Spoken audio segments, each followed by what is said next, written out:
மதுரையின் உலக புகழ்பெற்ற மீனாட்சி சுந்தரேஸ்வரர் திருக்கோவிலில் சித்திரை திருவிழாவை முன்னிட்டு 12 நாட்கள் திருவிழா நடைபெறுகிறது.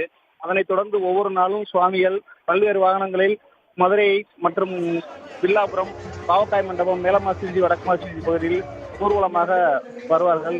இன்று 4ஆம் நாள் திருவிழாவாக பாண்டிய மன்னர்களின் படை தளபதிகளாக விளங்கிய காணப்பாப்பிள்ளை, அழகப்பாப்பிள்ளை வகைராவுக்கு பாத்தியப்பட்ட பாவக்காய் மண்டபத்தில் மீனாட்சி சுந்தரேஸ்வரர் எழுந்துள்ளார். இதன் முக்கிய நிகழ்வாக இன்று சுற்றுப்புற பகுதியிலிருந்து பல்லாயிரக்கணக்கான மக்கள் வந்து சாமி தரிசனம் செய்தனர்.